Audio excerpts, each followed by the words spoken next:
I pity myself deeply. I secretly pity myself as if I were a child who screams and bites because they do not understand.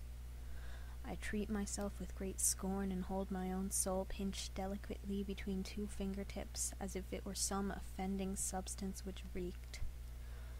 I'm a wild animal to myself, a creature who does unsightly and embarrassing things with primal ignorance.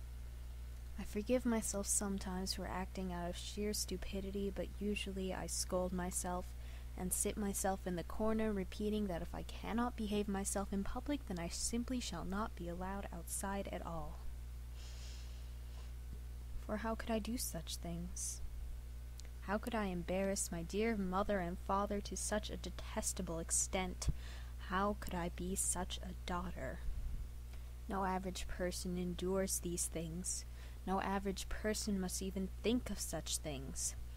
No one deals with such perversions but me and such people as men who attack young boys. Oh, it's true.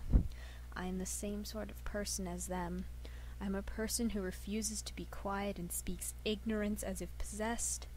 I am a person who cannot control her own desires. I am such a child, such a person as is normally locked up or sat in a wheelchair and tended by relatives, pitied and mocked for their disabilities. The kind of half-human vague sentience that normally is shushed and placated and kept indoors. I am ashamed that no one could see I was this thing when I was a child. All this pain would never have happened if they'd seen what I was, if they had punished me for my perversions then. But my poor mother loved me and wouldn't let me be hurt.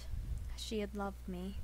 She had loved me, and this is what I've done in return. After all that, to betray my mother who loved me for a woman. Yes, a woman. I am such a person. I am one of those people, the perverted, detestable, disturbed, and depraved, such a person deserving to be called mentally ill. Even after betraying my mother for a woman, I cannot be anything to that woman. What she says about me is right. I'm a liar. I'm a horrible person. I am such a woman. I am no woman. I am such a thing as to be undeserving of life. To have betrayed my mother for a woman that I cannot even be a good wife for. To be such a person.